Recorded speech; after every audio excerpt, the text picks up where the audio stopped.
Selamat datang di Laboratorium Kimia Organik Universitas Gadjah Mada. Pada kesempatan kali ini, saya akan menjelaskan tentang penggunaan pH meter.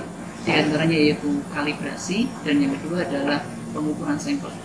Adapun alat dan bahan yang digunakan pada kesempatan kali ini adalah pH meter yang kita gunakan. Terus kemudian di sini ada beaker gelas dengan bermacam-macam ukurannya. Terus kemudian kita gunakan botol semprot. Kemudian di sini yang paling penting adalah kita gunakan larutan buffer untuk kalibrasi. Yang kita gunakan ada dua. Yang pertama adalah larutan buffer 4,01 dan yang kedua yaitu 6,86. Dan terakhir nanti adalah larutan sampel yang akan kita ukur pH-nya. Di sini nanti kita gunakan larutan sampelnya yaitu asam asetat 1 molar dan yang terakhir kita gunakan tisu. Pada penggunaan pH meter ini, yang pertama kita akan melakukan kalibrasi. Langkah untuk melakukan kalibrasi yang pertama, ini di sini ada pH meternya. Kita nyalakan terlebih dahulu dengan menyalakan tombol on atau off. Kemudian masuk ke sistem setup, kita klik kalibrasi. Oke, di sini ada dua mode kalibrasi. Yang pertama adalah menggunakan satu pH yaitu pH 7 saja, atau kita bisa menggunakan mode yang kedua yaitu pH 7 dan pH 4. Nah, kita akan menggunakan mode yang kedua supaya lebih akurat yaitu dengan menggunakan pH 7 dan pH 4. Pada prosedur pengukuran kalibrasi, mula-mula kita cuci elektrodanya terlebih dahulu. Kita buka di sini. Kemudian kita cuci dengan menggunakan aqueous. Kita cuci dengan menggunakan aqueous. Kemudian kita lap dengan tisu. Kita lap dengan tisu. Kemudian di sini kita ukur dengan atau kita kalibrasi dengan pH 7 atau pH 6,8. Ya, kita gunakan di sini pH 6,8. Kita celup, terus kemudian kita klik calibration. Nah, di sini kita pilih mode kalibrasi dengan menggunakan dua larutan buffer yaitu pH 7 dan pH 4. Oke, kemudian kita klik calibration. Kita tunggu sampai dengan stabil. Kira-kira 1 sampai 2 menit.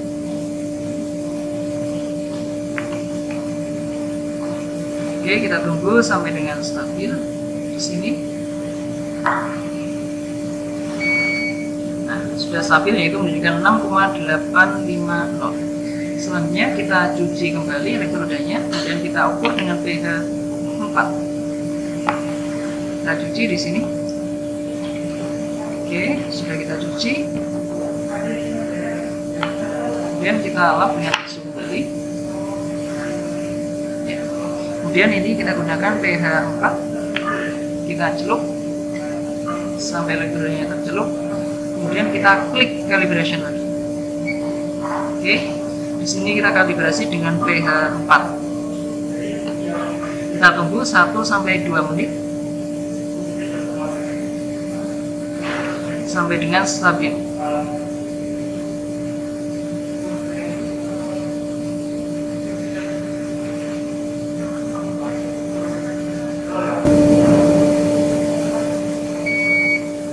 Sudah stabil, di sini menunjukkan 4,018. Selanjutnya sesuai dengan prosedur pada alat, kita cek kembali dengan menggunakan pH buffer 6,8 atau pH 7, tapi sebelumnya kita cuci terlebih dahulu dengan aqueous.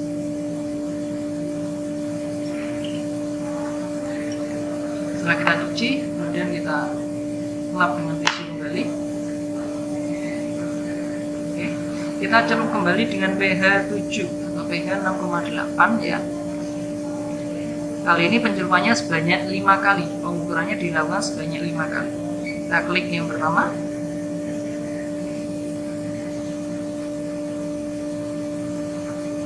Sampai dengan stabil kira-kira 1 sampai 2 menit.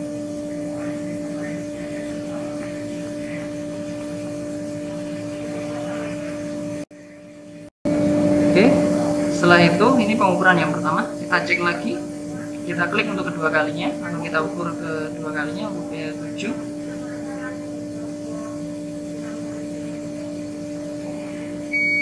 Sudah, kita ukur lagi untuk ketiga kalinya.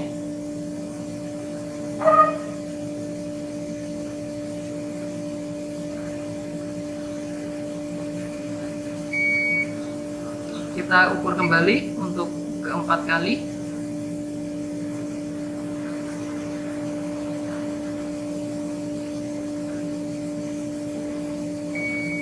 Dan kita klik atau kita ukur untuk kali kelima, itu terakhir.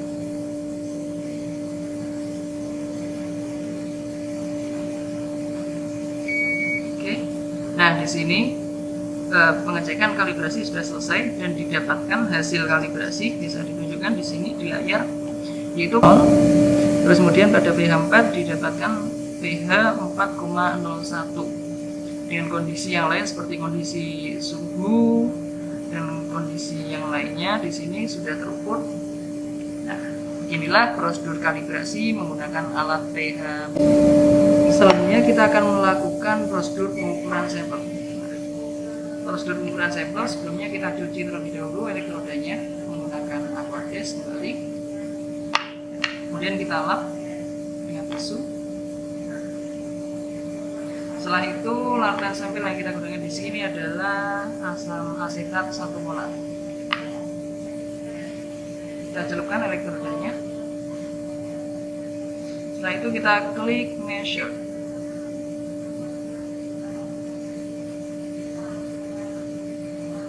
Kita tunggu kembali 1-3 untuk pengukuran pH larutan asam asetat 1 molar yaitu 2,696 seperti tampil pada layar. Nah, teman-teman semuanya, demikianlah prosedur penggunaan alat pH meter, yaitu pada prosedur kalibrasi dan prosedur pengukuran sampel. Sebelum alat pH meter ini disimpan kembali, jangan lupa untuk mencuci elektrodanya dan menyimpan kembali elektrodanya dalam keadaan baik, dalam keadaan basah. Alat ini memiliki spesifikasi sebagai berikut. Ini merupakan sertifikasi model NC025 dari Chemico. Alat ini memiliki kecepatan maksimum 4000 dengan waktu durasi 99 menit. Di sini saya akan memperagakan penggunaan cara sentrifugasi. Pertama, yaitu kita nyalakan powernya seperti ini. Kemudian kita buka. Kemudian sampel kita masukkan. Ada berapa?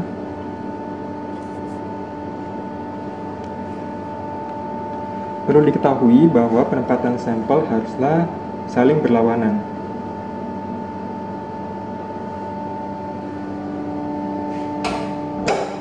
Kemudian kita bisa menyeting kecepatannya seperti yang diinginkan. Misalnya kita setting pada kecepatan 1000. Kemudian kita bisa mengatur waktunya ada 5 menit. Ketika semuanya sudah siap, kemudian kita klik start. Maka alat sentrifugasi akan bekerja sesuai dengan inputan yang kita berikan.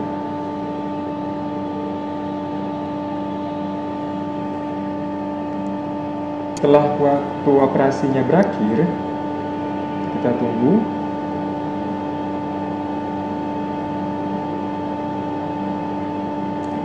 Kemudian alat akan menurunkan kecepatannya seperti ini.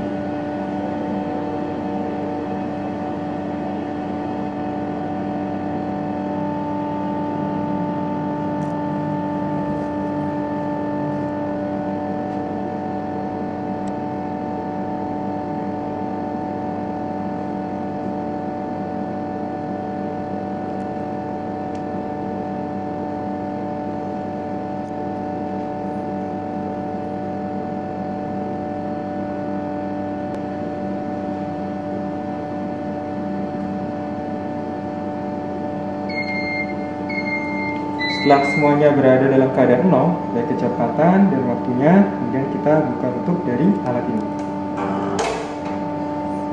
Kemudian kita keluarkan sampelnya. Setelah itu kita tutup kembali. Sebelum dimatikan, alat ini pastikan berada dalam keadaan 0, baik kecepatannya dan waktunya. Setelah semuanya berada dalam keadaan 0, kemudian kita bisa matikan.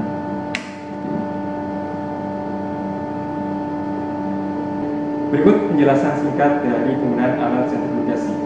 Untuk penjelasan alat lainnya, kita bisa saksikan pada kesempatan yang lain.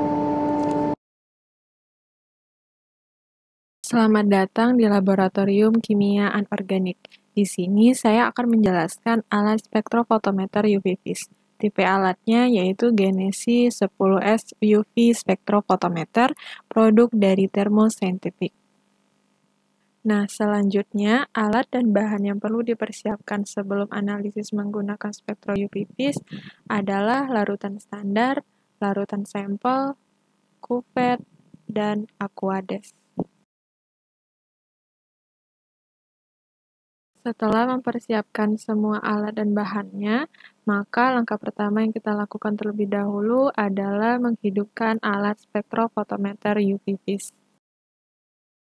Setelah alat dihidupkan, selanjutnya kita masukkan aquades sebagai belangko ke dalam kuvet dan larutan CuSO4 0,1 molar untuk penentuan panjang gelombang maksimum.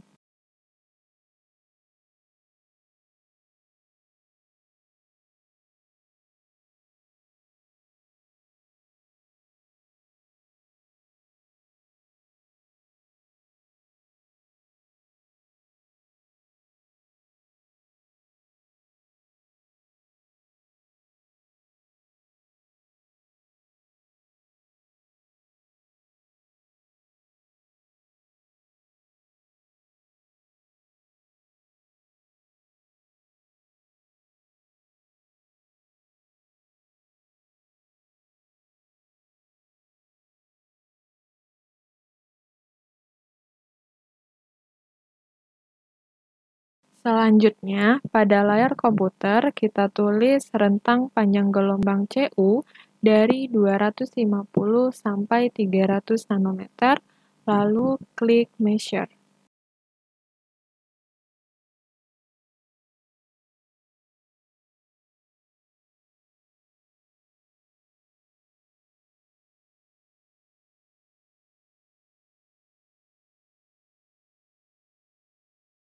Kemudian tulis nama sampel pada kolom sampel.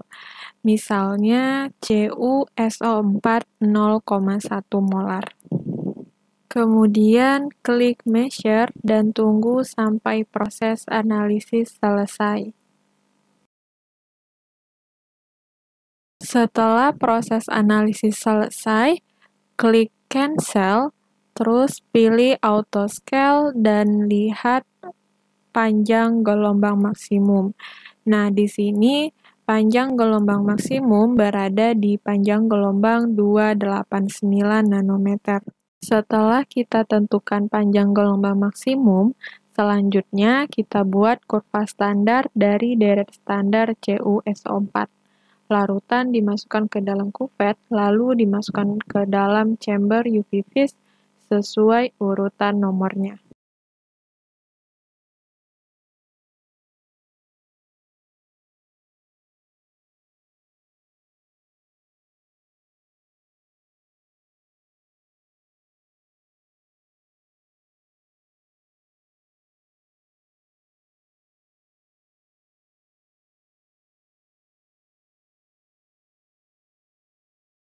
Kemudian, pada layar komputer, kita pilih fix dan ketik panjang gelombang maksimum pada kolom, yaitu 289 nanometer, lalu klik Measure.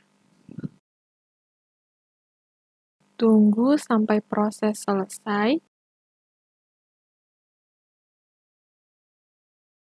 Kemudian, ketik nama sampel pada kolom sesuai urutan yang kita masukkan ke dalam chamber tadi. Kemudian, pilih Measure, lalu tunggu sampai proses analisis selesai.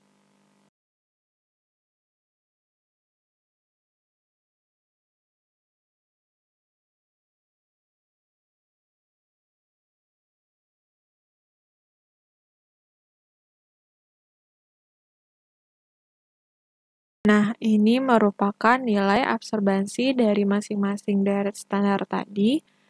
Selanjutnya kita pilih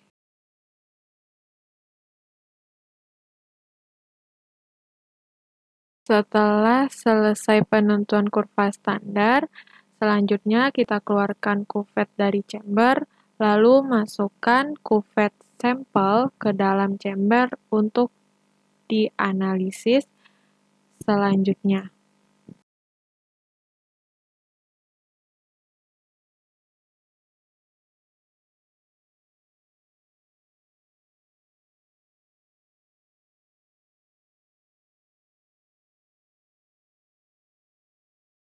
Karena panjang gelombangnya udah kita set sebelumnya, maka langsung klik measure, lalu tunggu sampai kolom nama sampel keluar, kemudian kita ketik nama sampel di dalam kolom, lalu pilih measure, dan tunggu sampai proses selesai.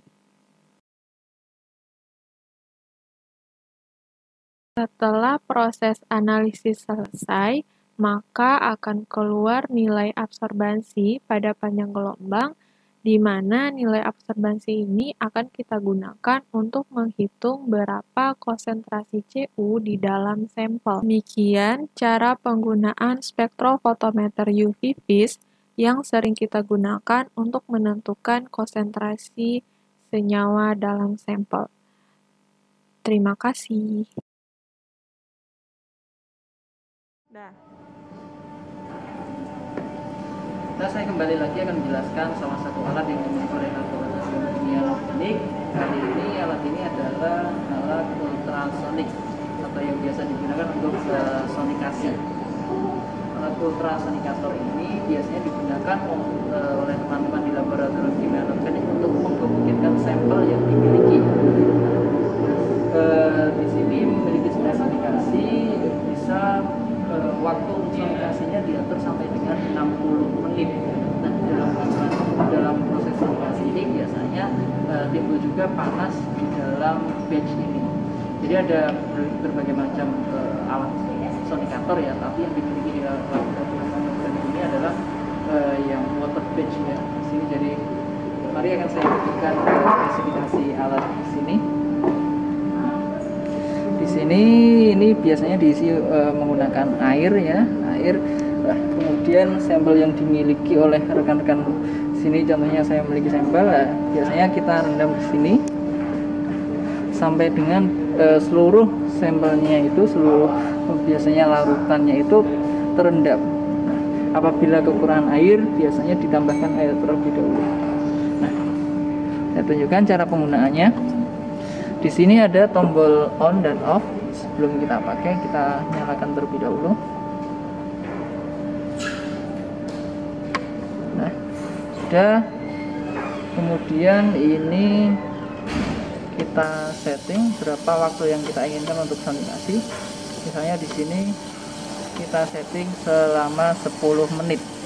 Maka alat ini akan melakukan sonikasi terhadap sampel yang sudah kita taruh di dalam batch-nya tadi selama 10 menit. Secara otomatis jika 10 menit itu nanti sudah terlampaui, alat ini akan mati dengan sendirinya.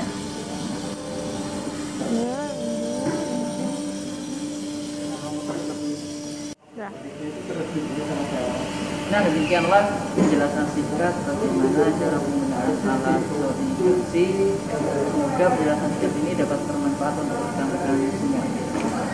Terima kasih. Nah, rekan-rekan semuanya, di sini saya akan jelaskan kembali salah satu alat yang dimiliki laboratorium kimia anorganik, yaitu furnace. Furnace di laboratorium kimia anorganik ini biasa digunakan oleh praktikan maupun yang melakukan penelitian untuk mengkalsinasi sampel. Adapun spesifikasi dari furnace yang dimiliki laboratorium kimia anorganik ini mempunyai suhu maksimal sekitar 1100 derajat Celcius.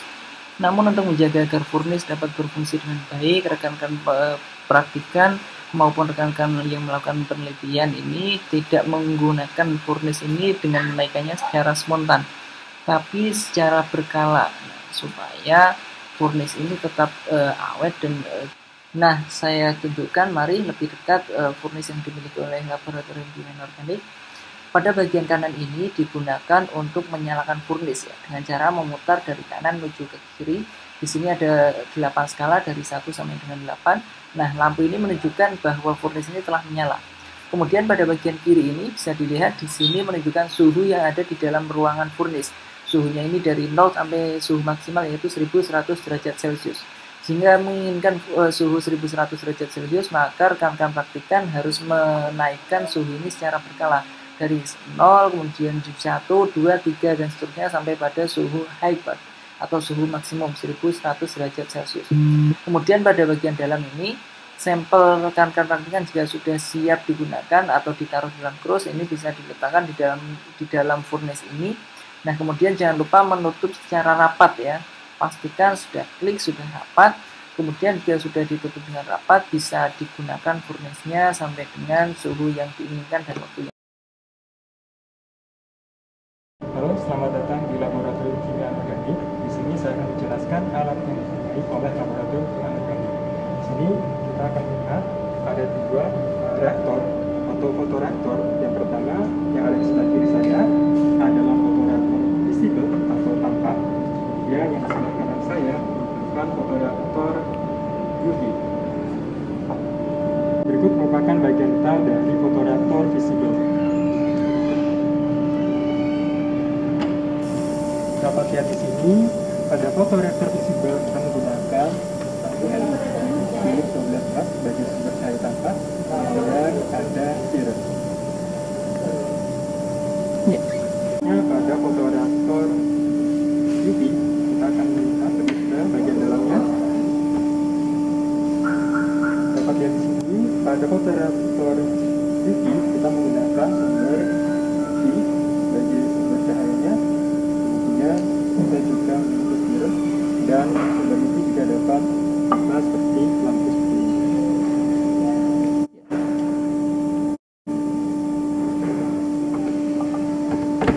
Di sini saya cari singkat akan memperagakan bagaimana penggunaan dari fotoreaktor visible itu sendiri. Di sini saya memiliki bahan. Yang pertama adalah semikonduktor. Semikonduktor yang kita gunakan adalah perak fosfat atau A334. Kemudian di sini warna atau sumber polutan yang kita gunakan adalah warna berupa kristal violet. Kemudian warna kristal violet kemudian dimasukkan ke dalam semikonduktor ini.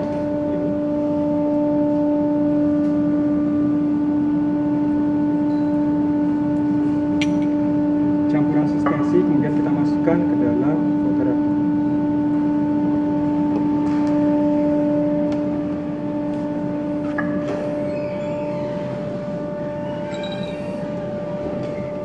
Seperti ini. Kemudian kita paskan.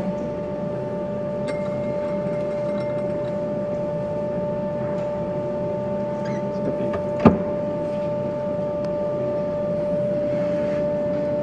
Kemudian setelah beberapa waktu kita bisa nyalakan sumber cahaya tampaknya. Oke. Kemudian kita tutup. Itulah merupakan bagian singkat dari penggunaan fotoreaktor dari visible dan UV. Terima kasih. Pada kesempatan kali ini saya akan menjelaskan kembali salah satu alat yang dimiliki oleh Laboratorium Kimia Anorganik. Alat tersebut adalah paper and taker yang biasa digunakan untuk mengayak. Nah, biasanya kalau rekan-rekan di laboratorium itu biasanya menggunakan ayakan secara manual. Tapi di sini di Laboratorium Kimia Anorganik kita memiliki ayakan yang sudah didukung dengan mesin. Jadi nanti rekan-rekan bisa lebih mudah dalam mengayak. Biasanya alat ini digunakan untuk mengayak sampel atau bahan material alam yang sudah dihaluskan terlebih dahulu. Kemudian nanti biasanya diharapkan untuk diayak menggunakan ayakan yang ukuran berapa mesh ya. Nah, di sini bagian-bagian dari alat sendiri ini adalah mesin utamanya ya. mesin utamanya. Terus kemudian ini di sini ada 3 komponen utama. Di sini adalah bagian paling atas, ini untuk penutup ya, ini cukup berat. Terus kemudian bagian yang tengah ini adalah ayakannya. Ayakan sendiri ini bisa disesuaikan dengan kebutuhan rekan-rekan, apakah kebutuhannya 200 mes atau kemudian di sini sendiri ini menggunakan ayakan 200 mes. Dan di bagian paling bawah ini adalah tempat untuk menampung sampel yang sudah lolos ayak. Mari saya tunjukkan bagaimana cara penggunaan alat ini. Lihat dulu aja. Udah?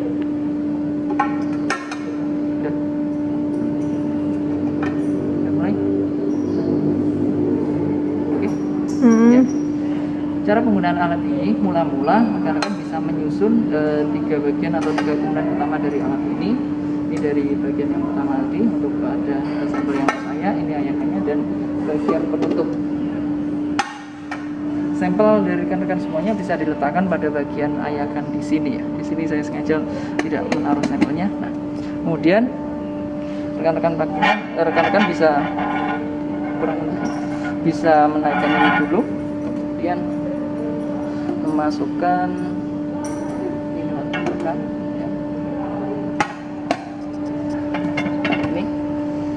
Kemudian pada bagian ini dikencangkan dan kanan kirinya, harus benar-benar dalam keadaan rapat ya. Setelah kencang, bisa kemudian menyalakan alat. Nah, tombol untuk menyalakan alat ada di belakang, nggak usah sih, ada di belakang. Ada nanti dekat.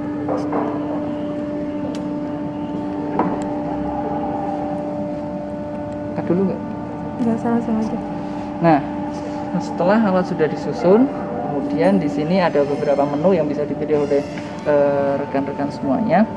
Pada bagian kanan ini pengayakannya dengan pengayakan yang lembut atau yang pelan. Ini biasanya digunakan untuk sampel-sampel yang dia sudah bisa banyak lolos. Jadi artinya dia sudah mungkin distribusi ukuran dari material atau sampelnya itu sudah cukup homogen, kecil, nah sehingga bisa digunakan pada menu pada bagian kanan ini atau fine.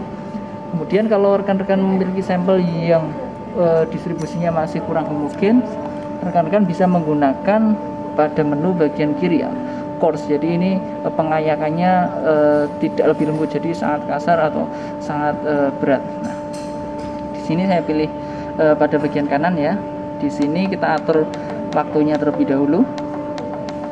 Saya atur di sini waktunya 10 menit. Kalau rekan-rekan memilih pada bagian kanan atau pengayakan yang lembut, silahkan klik run ini pada bagian kanan. Tapi kalau pada memilih pengayakan yang kasar, bisa klik run pada bagian kiri. Nah, saya klik bagian kanan ya.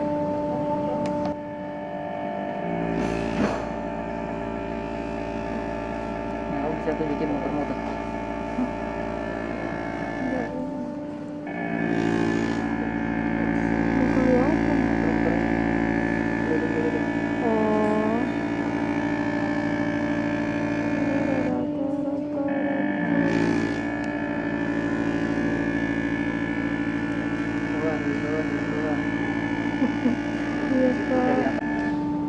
Nah, setelah sampel rekan-rekan sudah lolos ayak, rekan-rekan bisa memilih ada 2 menu di sini. Apakah rekan-rekan bisa menunggu waktunya sampai habis, 10 menit ini habis, atau bisa klik stop.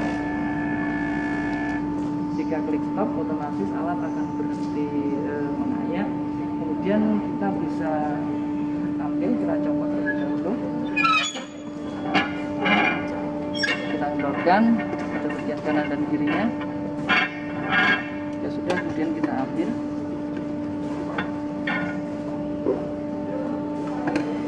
Kemudian setelah itu alat bisa kita matikan dengan klik tombol off pada bagian belakang.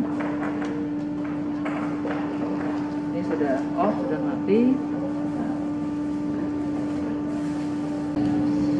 Nah, jadi rekan-rekan semuanya, setelah kita menjelajah alat-alat yang ada di laboratorium